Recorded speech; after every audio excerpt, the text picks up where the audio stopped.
right, thank you. Mike, you're not sitting outside, are you? No, I'm not. Can you hear me? Can hear you just fine. Yep. Okay. Well, good morning, everybody. It is Thursday, September 10th, 2020. This is the another virtual meeting of the Edina Housing and Redevelopment Authority. Before we start the meeting, we've got a few matters to attend to. We want to make people aware of the fact that this meeting is being held electronically. I think that's somewhat obvious. In order to comply with the governor's safe at home Minnesota order and to ensure the safety of all residents and staff. All members of the HRA, staff, and presenters are participating from their homes or offices. Before we begin, there's a few things I mentioned I'd like to cover, and those hopefully will help streamline the meeting. This morning, there'll be 2 times to call in to provide comment via telephone if you're a member of the public. The first is the community comment portion of the agenda, in which you're allowed to speak about anything that's not on today's agenda and not scheduled for a future public hearing. The second opportunity is the public hearing regarding the potential authorization of the sale of land to Sound on 76 Limited Partnership and approve the redevelopment agreement. So if you want to call in for community comment, you could probably queue up because we'll be at that point shortly. Call 800-374-0221. Again, a reminder, it cannot be a matter on today's agenda or a future public hearing matter that you want to talk about. So again, the call-in number is 800-374-0221, and the conference ID is 482-3889, 482-3889. You'll be given 3 minutes to speak. For those of you that have participated before or are new to it, our city manager, in this case, our executive director of the HRA, Scott Neal, will time the speakers, and he'll let you know when you're at the 3-minute mark. You will have 3 minutes to give your presentation. Then we'll ask you to wrap up your comments. We encourage callers not to be redundant of other callers, and call in if you have things that you think are important for us to know about in our decision-making process. So thanks in advance for being patient as we work our way through this virtual world that we've been in now for several months. We're using different kinds of software, and many people participating from their own homes. We hope there won't be an issue, but if there is, we'll get it corrected as quickly as possible. So let's call the meeting to order and call roll call. Is Ms. Allison with us this morning? It's Jennifer Garsky. Jennifer Garsky. Okay, very good. Thanks, Jennifer. Commissioner Anderson? Here. Commissioner Brindle? Here. Commissioner Fisher? Here. Commissioner Staunton? Here. Chair Hovland? I'm here. Next is the Pledge of Allegiance, and I will rise to say the Pledge of Allegiance. I pledge allegiance to the flag of the United States of America and to the republic for which it stands, one nation, under God, indivisible, with liberty and justice for all. Welcome to WebEx. Enter your access code followed by pound. We have a form of meeting agenda in front of us this morning. Is there anyone who wishes to modify the agenda? Enter your attendee ID number followed by. Okay, we've got a WebEx trying to burst into our meeting this morning. Is there a motion to approve the meeting agenda as shown? So moved. Member Anderson? Second. Anderson. Second by Commissioner Fisher.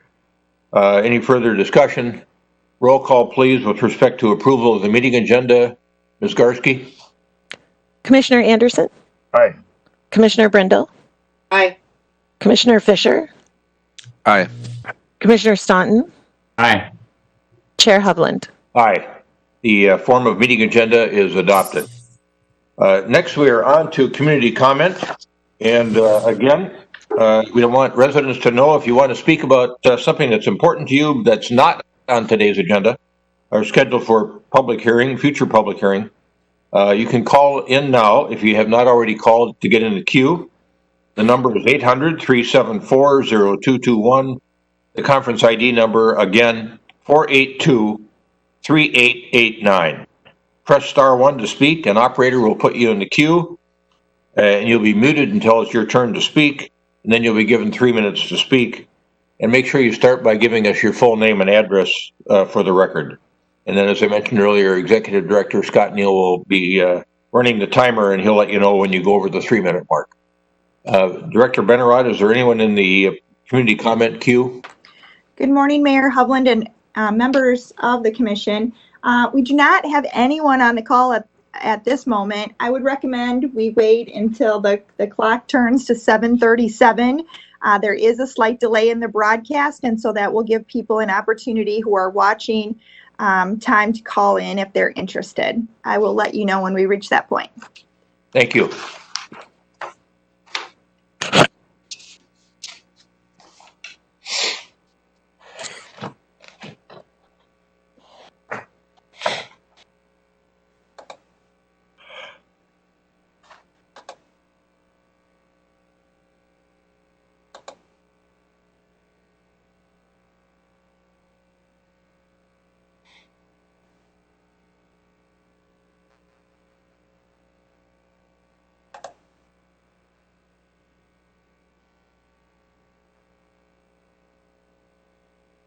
So I think it's safe to move on. All right, thank you. We'll move on now from community comment to the consent agenda. There's a couple of items on the consent agenda. Is there any commissioner that wishes to remove one of the items from the consent agenda, or one or multiple items from the consent agenda? All right. Hearing nothing, is there a motion to adopt the consent agenda as shown? So moved. Second. Moved by Commissioner Brindle, second by Commissioner Fisher. Any further discussion? Roll call, Ms. Garski, with respect to adoption of the consent agenda. Commissioner Anderson, Aye. Commissioner Brindle, Aye. Commissioner Fisher, Aye.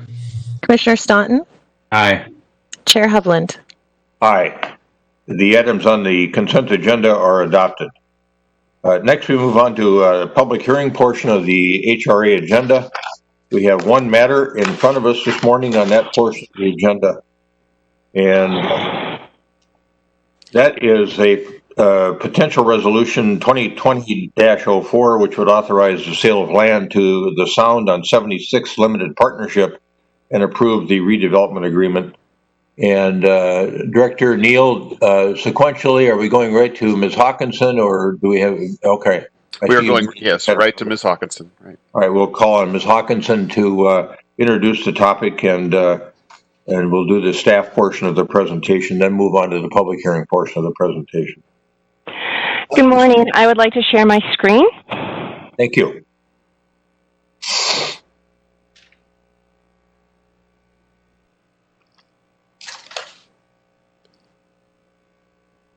Can you all see the presentation? It's on the screen. Great. Good morning, Commissioners. This day has finally arrived. After over 2 years of discussing funding strategies, development design, ownership changes, and the like, today I'm coming before you to seek approval for selling 4100 West 76th Street to the Sound on 76 Limited Partnership, of which Aon is a part, and approval of the redevelopment agreement. As you're aware, the Sound on 76 is located at 41 West 76th Street. A TIF district was created in 2018 to support this development, and the City Council approved final rezoning and development plan on March 4th of this year. And so it is about a block west of France, right fronting 76th. The building has an interesting history. It was built in 1966 as a warehouse for the Twin Cities Biscuit Company. 8 years later, it served as an office furniture dealer. Then in 2003, Jimmy Jam and Terry Lewis moved their Flight Time Studios from Minneapolis to this location. It operated as a recording studio for 15 years before Jam and Lewis moved to California. They sold the building to Minneapolis Media Institute in 2009, which operated there for 7 years before they put on the market in 2016. The building owner briefly opened Runway Studios, but decided to sell it after slow interest. The owner had reached out to the Minnesota History Museum and the Edina Historical Society to see if there was any interest in the remaining items in the building. This past fall, Jimmy Jam and Terry Lewis were in town with Janet Jackson. They stopped by the building on their way to one of Janet's concerts that she recorded part of Rhythm Nation at the site. I talked with them about the future plans for the building to create 70 units of affordable housing, and they are in full support. As we were walking around, I was scurrying ahead of them because the building had been vandalized, and I didn't want them to see their old recording studio with wood planks torn up and pieces of wall laying on the floor and all this other stuff. So I was worried about, them thinking that we didn't care about their building. And so I'm running around, scurrying up to try to clean, and Jimmy Jam came up to me. He's like, "What are you doing?" And I said, "Well, I'm trying to show respect." And he said, "I've moved on. This is part of my past. I have moved on. So don't worry about it. This is the way the building is now. Stop cleaning." So I thought that was just an interesting anecdote. The developer and funders have done their due diligence in conducting an environmental review, which included an analysis of whether the building was historically significant. In February of 2019, ANN commissioned Summit Enviro Solutions to conduct an historical analysis to determine whether this building was eligible to be placed in the National Registry of Historic Places. As the main contributing figures, Jimmy Jam and Terry Lewis are both living, and the building was the recording studio for only 15 years, concluding just 17 years ago, is determined that it was ineligible to be placed on the registry. In February of this year, the State Historical Preservation Office, SHPO, reviewed the documentation and concurred. This summer, HUD says HUD funding is involved with its development. One of the requirements is that there is an environmental review that includes an open public comment period. Once concluded in July, HUD also determined that the proposed development could proceed, which included demolishing the existing building. This summer, the file with SHPO was reopened at the request of an interested party. The history of the building was again analyzed by both SHPO and HUD, and their previous determination still stands. With regards to the proposed development, the property was on the market for a couple years prior to ANN entering into a purchase agreement in May 2018. Upon buying the property, ANN turned it over to the Twin Cities Land Bank to hold and maintain while ANN proceeded with raising money needed to redevelop the site into 70 units of affordable housing. This is in keeping with one of the roles of the Twin Cities Land Bank plays. They hold the redevelopment sites on behalf of nonprofit developers, but there's a cost to this, and the land bank charges interest and a monthly maintenance fee. When ANN was not awarded low-income tax credits that first year they applied, they're facing another year of holding costs for a total of roughly $500,000. To help save the development money so the limited resources could be directed towards the actual construction of the affordable housing rather than interest fees, the HRA agreed to buy the property from the land bank and hold it for ANN. The proposed development, named the Sound in 76, as I stated, complies with the vision laid out in the Greater Southdale Small Area Plan. 70 units of affordable housing with a majority of units having 2 and 3 bedrooms to support families aligns with the land use goal number 4, as stated on the slide. As this site is down the street from the Fred Richards Park and the edge, the border between residential area and industrial area, it also complies with land use goal number 5. Furthermore, the development addresses the need for additional affordable housing, an issue that has been raised on the Quality of Life Survey. So where are we now? On August 30th of 2019, the HRA acquired the site from the Twin Cities Land Bank and entered into a purchase agreement with 4100 Edina LLC, the general partner of the Sound of 76 LP, of which ANN is the sole member. The purchase agreement stated that the unit would include 70 units of affordable housing, that ANN would secure all necessary financing, and the final closing would occur by October 29th, 2021. In the interim year since last August, ANN has reimbursed the HRA for all expenses associated with maintaining the property, and they have secured all the necessary financing. So they have met the requirements stated in the purchase agreement. So we have had 17 public meetings regarding this site and this project. I'm not going to go through them all, but this site has been heavily discussed in this forum prior to COVID, of course. It was live in the chambers. And the 17 meetings includes a meeting I had on Tuesday night with the Historic Preservation Commission, as well as today. Since the beginning, we have stated that it was the former home of Flight Time Studios, and we have talked about recording artists that have recorded there.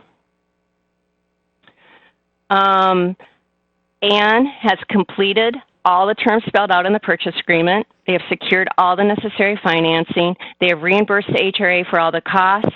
They have received all the regulatory approvals.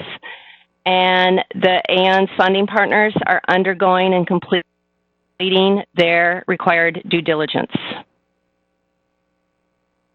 So, what I'm here today is to seek approval of the resolution 2020-04 authorizing the sale of 4100 West 76th Street to the Sound on 76th Limited Partnership, and approval of the redevelopment agreement that includes the previously awarded $2.4 million in gap financing and $780,000 in TIF. The gap financing was awarded via HRA Resolution 2018-4, and the TIF financing was awarded via HRA Resolution 2018-03. This transaction is also supported by action taken on August 29th when HRA approved entering into the purchase agreement with 4100 Edina and authorized the drafting of the redevelopment agreement. So, as stated, the Twin Cities Land Bank had the property for $2.9 million, and they're charging 6.5% interest. Edina HRA bought it for $2.9 million, and we're charging 0 interest. And now we're at the final stage of the acquisition process. I won't go through all these bullet points. I was told this is very wordy. It's also stated in your staff report, but in a sense, the redevelopment agreement states that there will be 70 units of housing, that we are, it's for the money that was previously awarded, that the development must be completed by July 1st, 2022. There's a reverter clause in it, and the limited partner has any rights to cure defaults. We have 2 attorneys, at least, on the line if there are additional questions regarding the redevelopment agreement. I was going to show you a really cool video that was made about what we did to preserve the art that's in the building and how the art represents the musical history of the building. But WebEx does not support showing videos. So I encourage anyone watching to Google YouTube Edina Flight Time Studios and watch this great video. So we want to memorialize the cultural history. As I stated, I went before the Historic Preservation Commission with information regarding the 106 review process, SHPO's initial and final determination, and the proposed plans for memorializing the cultural history of the site. The building is named the Sound on 76. We are preserving the artwork depicting the Black musicians. These have been cleaned, preserved, and be reinstalled in the lobby of the building. We are preserving the paneling from one of the recording studios that will be also installed in the new building. We'll install a plaque explaining why the artwork and the paneling is in the new building to give homage to the history. And we will pursue, with Anne, additional financing to do a public art piece. The requirements under the legal requirements for honoring history, there really aren't any. Any recognition is admirable, but not legally required. So the Anne already is going above and beyond what is necessary by both SHPO and HUD and the other funders. And SHPO, I reached out yesterday, and they are, Minnesota Housing as a responsible entity is very sure that the file, this is unprecedented that the file was reopened once. It is highly unlikely that it's going to be reopened again and that their final determination stands. So our projected timeline is we are on, environmental abatement has already occurred. We are in the process of putting together bid documents to get the building demolished. We're hoping that occurs while it's under HRA ownership before the end of the year. We plan on closing on the financing before the end of the year, but construction commencing in early spring. We're looking, we're doing a cost-benefit analysis, and Aon is on the line too to talk about that, determine whether or not winter conditions or delaying actual construction until spring. But by spring of 2022, we should have a brand new building that is offering housing for 70 families. And if there are any questions, as I stated, representatives from our legal team, as well as Aon are here. And I will stop sharing. Yeah, thank you. Very nice presentation, Ms. Hawkinson. Are there questions for Ms. Hawkinson at this point in time, or comments anyone wants to make? Yes, Commissioner Fisher. Stephanie, thank you. That was an incredible presentation. Very helpful. So if I'm understanding correctly, we'll pass this, hopefully pass this resolution this morning, but the actual sale won't take place until closer to demolition. Am I hearing that right? The actual sale will take place. We are still working through all the due diligence of, there's multiple funding sources. We have Hennepin County, Metropolitan Council, Minnesota Housing, U.S. Bank, and the Tax Credit Syndicator. We are on weekly closing calls with the other funders. This is one of the early pieces of the closing process, but we are still working through all the documents, the reams of documents with the other funders. And so once all that is tied up, everyone agrees on everyone's documents, then the actual closing takes place. So the financial and land acquisition closing occur at the same time. Okay, thank you. Other questions at this point in time for Ms. Hawkinson? All right. This is a public hearing matter, as we mentioned at the commencement of the presentation by Ms. Hawkinson. It's now time to hear from any residents who'd like to provide testimony in this matter. Again, the call-in number is 800-374-0221, and the conference ID is 482-3889, 482-3889. An operator will ask for your name and street address and put you in the queue to speak. And you'll be given 3 minutes to speak with regard to this potential matter. So turning it over now to Director Benarott. Do we have anybody in the queue? We do. Our first caller this morning is Mr. Steve Brown. Operator, will you please unmute the line of Steve Brown? And then Steve, please begin by stating your full name and address for the record. Good morning, Chair and HRA members. This is Steve Brown, 5528 Halifax Lane, Edina, Minnesota.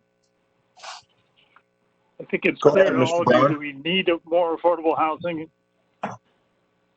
The Met Council forecast of the need for us is for 1,804 units, and their goal is a range from 992 units to 1,804.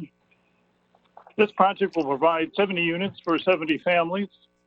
Equally important, it provides units for people that are below 30% AMI. There'll be 8 units for those folks, 35 units for folks between 30 and 50% AMI. And then the remainder of the units will be for folks up to 60% AMI. It's absolutely delightful that we're able to provide housing for folks in all 3 of those income ranges, and it's quite unusual. So this is a remarkable project. Aon is an ideal partner. They're very experienced builders and operators of affordable housing. They're committed to keeping their properties affordable in perpetuity, which is a perfect situation for us. This project's been underway since 2018. There have been 17 public hearings, as Stephanie just reported. And you folks have been involved and have had many prior approval steps on this project. I think it's incredibly important that we keep this project moving along. As you've just heard, there's a lot of effort still underway to make sure this comes to fruition. And I think it's important that the city continue to provide their support. I urge you to support this resolution. Thank you. Thank you, Mr. Brown. Director Benarott, is there anyone else in the queue? I do not have anyone else in the queue at this time, though I do have other callers. Just a reminder to those who are listening, to get in the queue, please press *1 on your telephone keypad, not #1, which is sometimes more typical. The pound key will actually take you out of the queue.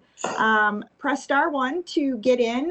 And with that, we have another caller. Operator, will you please unmute the line of Ms. Hope Melton? Hope, once your line has been unmuted, please begin by stating your full name and address for the record. 2018, 17 public hearings, the Sept District Court. Good morning, Ms. Melton. Yes, good morning, Mayor and members of the HRA. What a pleasure it is to speak before you for the first time virtually. My name is Hope Melton. I live at 4825 Valley View Road in Edina. I speak in favor of Resolution 2020-04, authorizing the sale of land to the Sound on 76 Limited Partnership and approve the redevelopment agreement. I won't repeat what Steve Brown has already said because it sums up the essence of the importance of this project. But I will say that Aon has secured funding, and the tax credit investor is U.S. Bank, one of the city's largest and most important businesses. The two have entered into a limited partnership agreement, so the basics of this deal are solid, and the city investment is well positioned and as secure as one might hope. This is a prime location for the proposed development, as it is served by public transit, close to all kinds of jobs that its inhabitants will have and need. It offers retail and health and other services and abundant amenities such as parks and pedestrian and bikeways. We have a large and growing need for affordable housing among our senior populations and our families that this project will help meet. The city has made a commitment to affordable housing to its own community members and to others, for its own community members and others, and to creating a more equitable, diverse, and sustainable future. Another important aspect of this development is that it is within the greater Southdale area and will help to keep the large number or reduce the large number of cars on our highways, thereby reducing carbon emissions and contributing to reducing climate change. This development takes a substantial step towards fulfilling the city's commitments. I urge you to approve. Thank you very much. Thank you, Ms. Melton.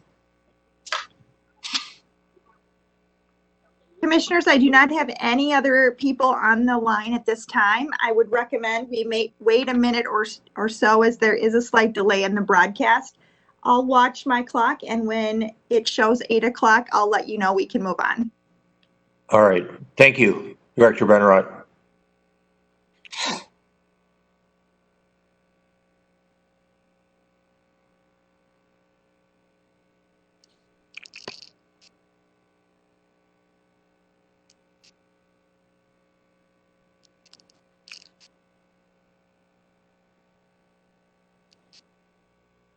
Commissioner Staunton, I'm looking at you and thinking you're a good motivation for a haircut.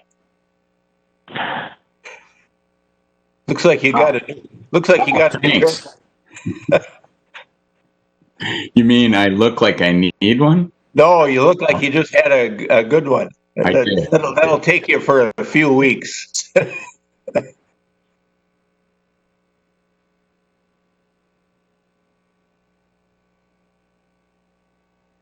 I hate to interrupt the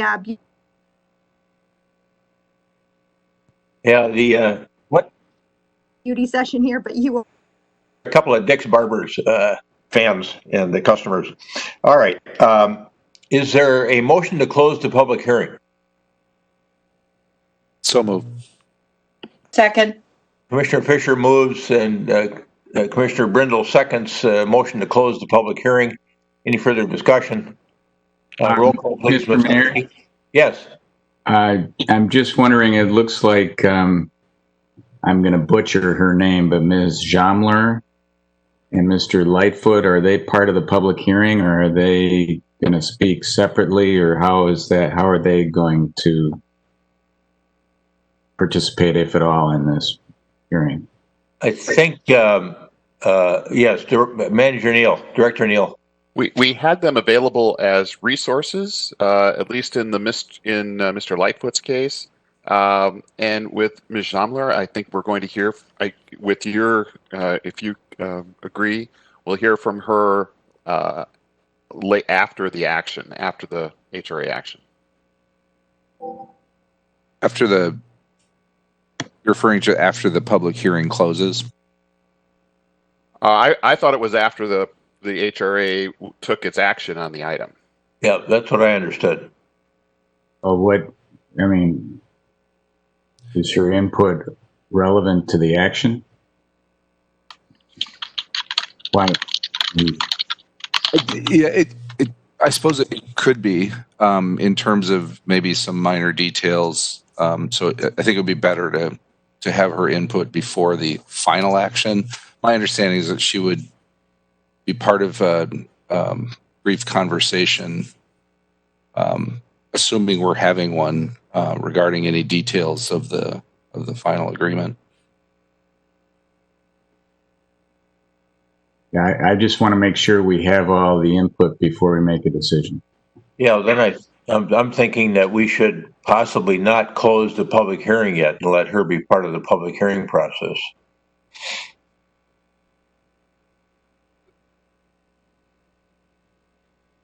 However you want to do that, that would make sense, I guess. It's your prerogative as the chair. Yeah. Let's, so we had a motion and a second to close the public hearing. Are the mover and the seconder comfortable retracting those motions? Mr. Chair, if I could just, actually, as I think about it, we could close the public hearing so we're not having more people getting in the queue and continuing that process. We've done that.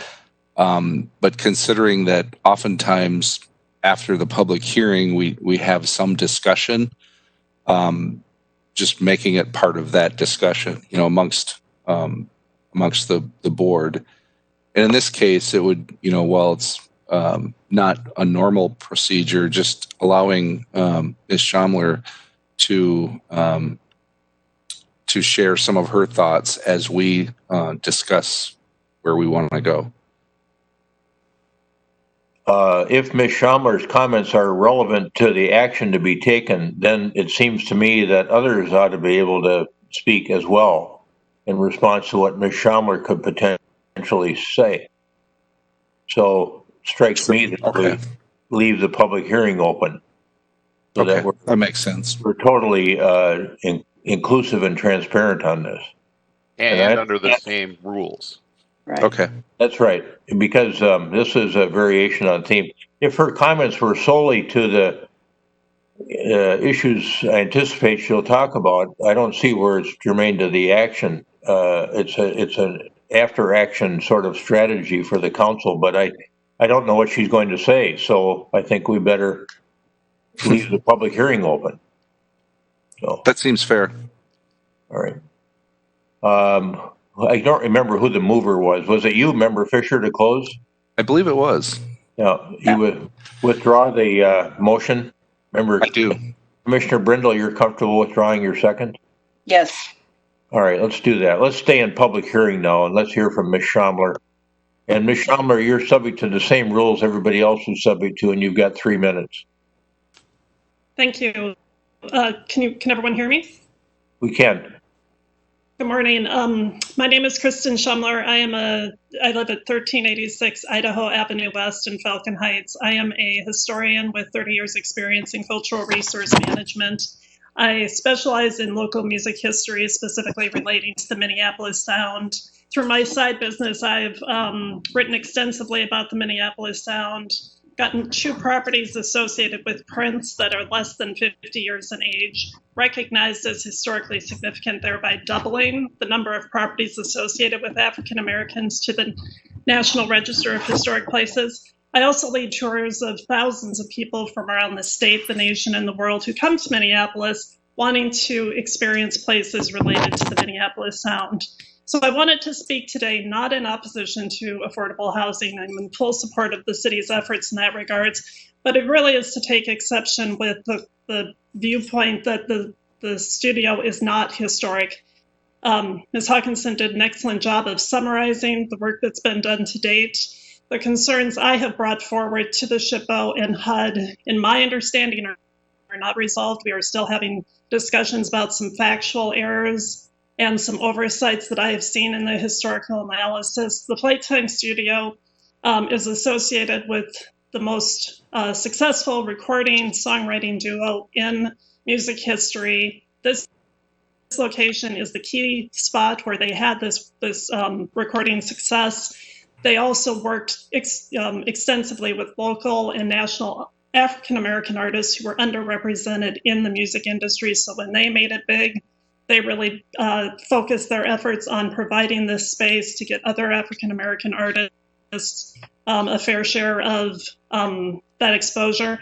So really, I'm just appealing that the story of the Minneapolis Sound is not just related to Minneapolis. Edina has a huge part of that story. I appreciate the efforts that Ms. Hawkinson referenced about salvaging the art and some of the paneling to go into the new housing development. I would encourage consideration beyond just that, because I think you have a story here that is critical to tell. Both housing and history are important, and having an opportunity for maybe more of the building to be salvaged, installed in a place that's more accessible to the public so people could come and tour it, similar to like Stack Studios in Memphis, where there are reconstructed studios that people can go in and hear the story about these important recordings and this significant impact on our popular culture and music history. So, and I apologize for coming at this late in the process. I know there are a lot of public meetings. None of them were specifically addressed to the eligibility of the building. If that had happened, I certainly would have come forward more sooner with my concerns. I apologize if this is happening in the 11th hour, but I think there are a lot of details about the significance of this location 15 seconds that haven't remaining. been. Thank you.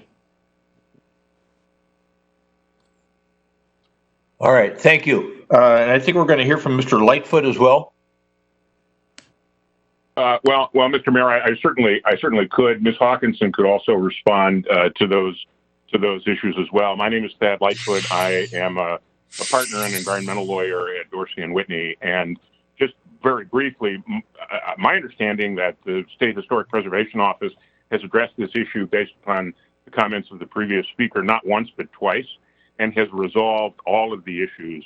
The building is not and has definitively been determined not to be eligible for placement on the National Register, again, by the State Historic Preservation Office, not once but twice. And the proposal preserves a significant amount of the historic value of the building, including artwork and other elements of the building, as Ms. Hawkinson's Ms. Hawkinson's presentation mentioned. I've been doing Section 106 work for many, many years, and that is quite common. It's actually, in many respects, uncommon for buildings that are not on the National Register. So I think here the city and the developer are going above and beyond what would be legally required. Thank you, Mr. Lightfoot. Executive Director Neal, was there anyone else that you wanted to hear from on this issue or thought we should hear from? Yes, Ms. Hawkinson, do we have Aaron on the call this morning? Excuse me, I'm trying to get my video to work. I understood that Aaron was going to be on the call. I have been in communication with Minnesota Housing, who undergoes these environmental reviews. I asked yesterday about the likelihood of them reopening the file a second time. They said it was highly unlikely, and they are preparing a memo to that effect. I do not want to speak for them, but that was my understanding. Sorry, who is Aaron? Aaron is one of the underwriters at Minnesota Housing. She was going to be on the call, but she may be watching this remotely. All right. But we do have in our packet a copy of a letter from SHPO dealing with the same issue, I think, from Sarah Beimers. Yes. And going through the history of it that you've articulated, and also Ms. Schumler discussed, and the key elements of it seeming to be that the Jimmy Jam and Terry are still living, and that's an issue. And then also the fact that from an age standpoint, there's an eligibility requirement there too that I understand from Ms. Schumler has been waived in the past with respect to some things. So is there anyone else that wishes to speak from a public hearing standpoint? Is there anyone in the queue? Did that trigger anything, Director Benarott, in the queue?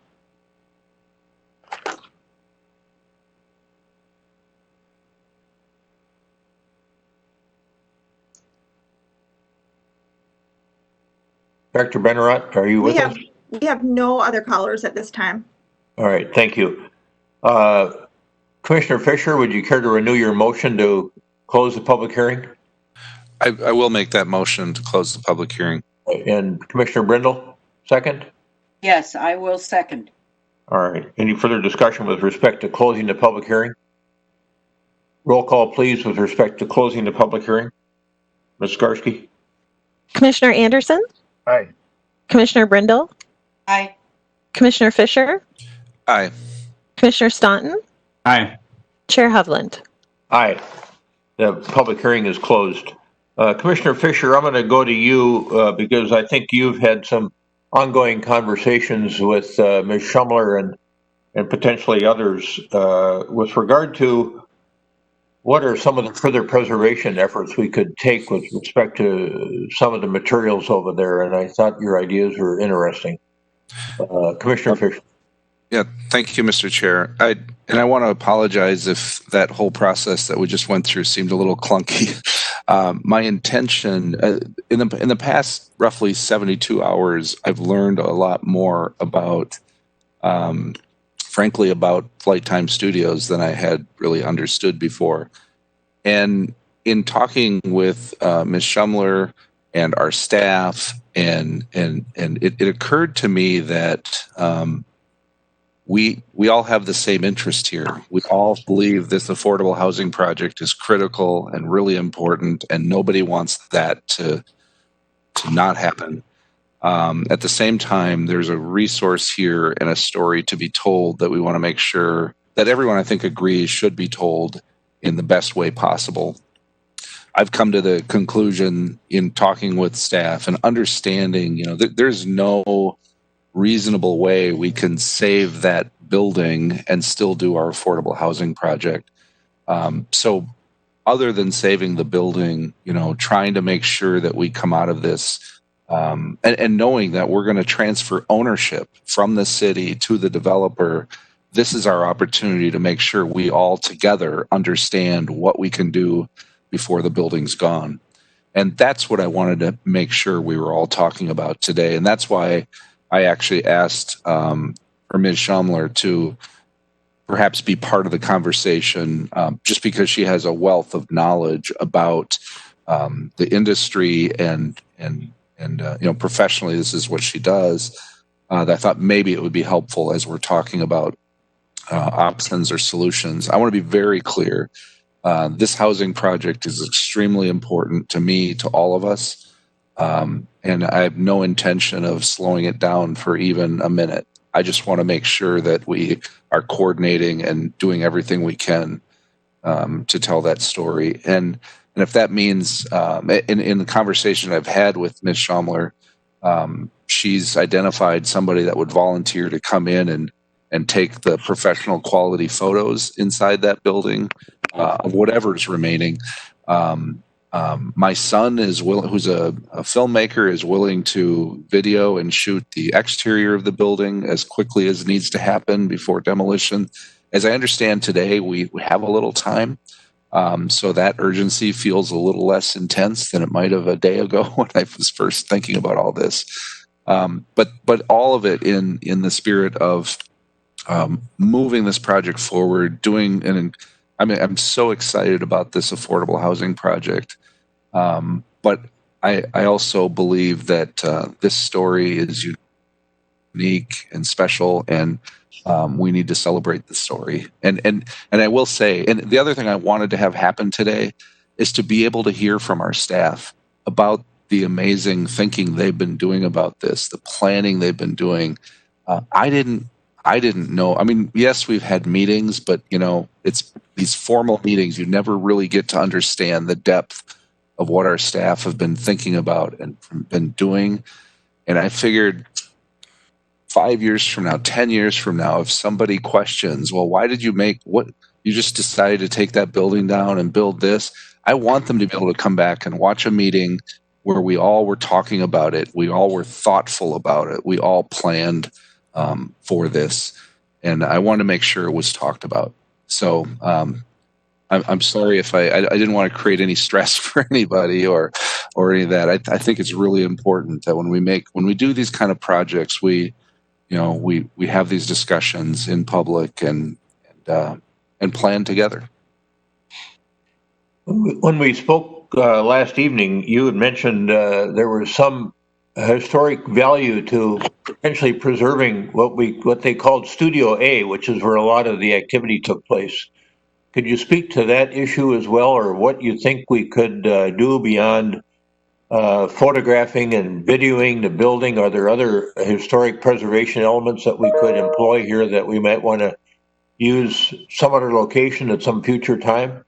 Yeah, I mean, one of the things I wanted to talk about was, first of all, I love that the developer has been so creative and willing to make this part of the housing project. But the reality is, and I would like, for that spirit to be part of this site. But the reality is, people aren't going to typically be able to walk into the lobby. I don't think we would want public to be coming in and out of the lobby of this housing project to appreciate the original panels of Studio A. I think they were in Studio A.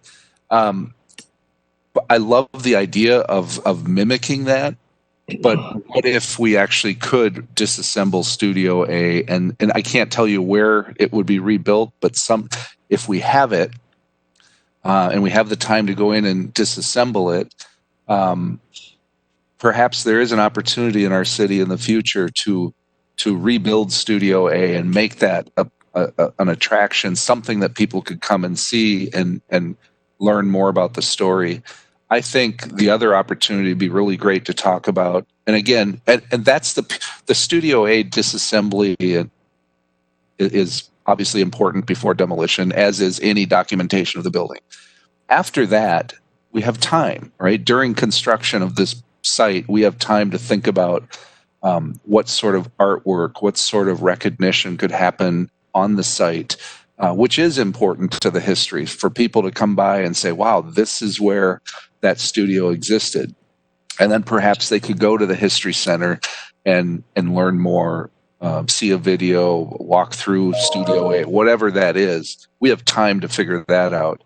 So the key here is to do the things that we have limited time to accomplish, make sure we understand what those are, and move forward on those before the building goes away. So personally, I would like to figure out a way to pick the best studio, which I understand is Studio A. I haven't been in the building, so I would rely on our staff to help, determine what would be meaningful in terms of salvageable. And then I would hope that the plans for the lobby of this building, we stick with those, that we, create that kind of look, but perhaps we don't have to take the actual wood out of the studio. Again, I'm speaking without as much knowledge as others on this call, so perhaps they could be part of that conversation. Good. Thank you. For Ms. Hawkinson or Mr. Neuendorf, have you engaged the Public Art Committee at all with Rebecca Sorensen and that team of folks to talk about what could potentially occur outside the building, something akin to what you might see at places where you've got gold or platinum records, replicas embedded in the sidewalk or other kinds of public art that we could use to celebrate the, as Ms. Shumler calls it, the most famous musical writing duo in history, I think is what she was saying. Ms. Hawkinson? Chair, Commissioners, we have met with the Edina Art Center representatives from Ann, who Leslie is on the call right now, and we have had some conversations. From a practical perspective, the funding would have to be outside of the current funding for the housing because that's already stretched. So we'd have funds would need to be raised. There have been some preliminary discussions on what that means. Art is a pretty broad definition on whether or not it's sculpture or kinetic or what all. So there have been some preliminary conversations. The artist who did the panels, he is being approached as well to talk about what that could mean to him. Another artist has been, there's been some very preliminary conversations. So it has started, but it's in the very early stages. All right, very good. Other commissioners have questions or comments? We've got an action. We could take the action, I guess. We've got a two-part action here. One is we can handle it in a single motion. It would be the adoption of Resolution 2020-04, which would authorize the sale of the land to the Sound on 76 Limited Partnership.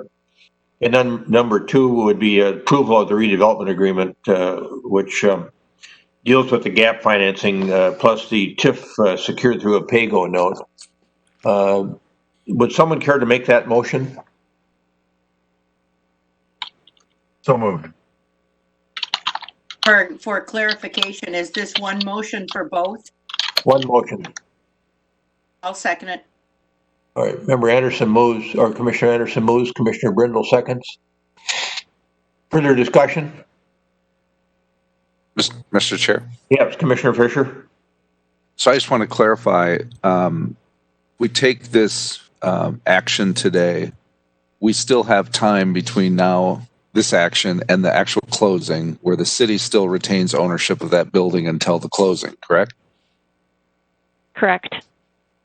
So we can continue to have this discussion with staff, with the developer, about whether or not it's feasible to disassemble Studio A, having that conversation, whether we can come in and video, photograph, all of that kind of stuff. We have, if I'm seeing the schedule correctly, we have probably till October to figure all that out. Is that a fair assumption? Chair, Commissioners, partially. We have a contract already for some of the disassembly of the Studio A because the other funders, Minnesota Housing, Hennepin County, and the Metropolitan Council, were all interested in making sure the paneling was represented in the lobby. So the other funders had a voice in that as well. For good or for ill, it is what it is. So like there was vandalism in the building, so every studio has been vandalized. So rebuilding Studio A elsewhere would not be able to occur in its entirety. Okay. I guess I would just want to, sorry, get the water pump going here. I would just want to make sure that whatever discussion there's still time to have a discussion to determine what the best steps are. And we would have access to get in the building and do some things before it's no longer the city-owned building. Mr. Chair? That is. Yes, Director Neal. Yeah, I just want to commit to Commissioner Fisher and members of the commission that yes, there is some time. We have already made commitments, preservation commitments to preserve the cultural and historical assets of the building.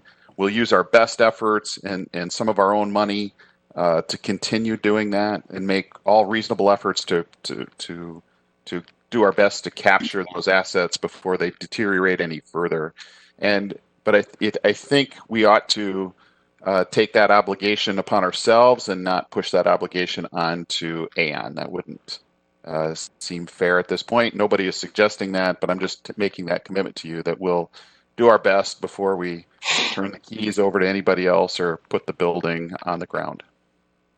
I think that's what Commissioner Fisher is thinking too.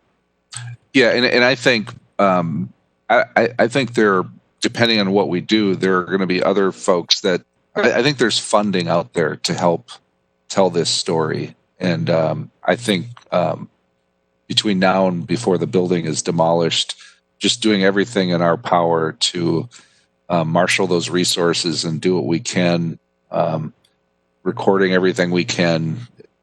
We only have that option, until the building's gone, and then we have time to tell that story, but we'll never have whatever's in that building once it's gone. So just to make sure we do that. So thank you. Yeah.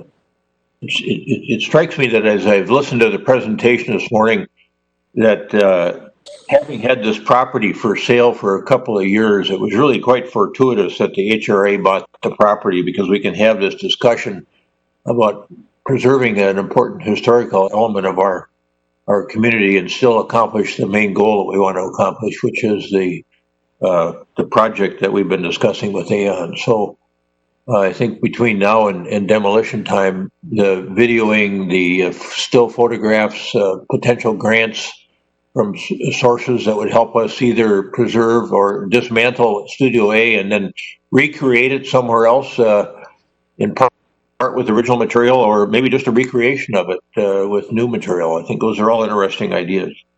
All right, we've got a motion and a second with respect to the resolution 2020-04, which would authorize the sale of land to the Sound on 76 Limited Partnership and approve the redevelopment agreement with respect to that particular property. Any further discussion?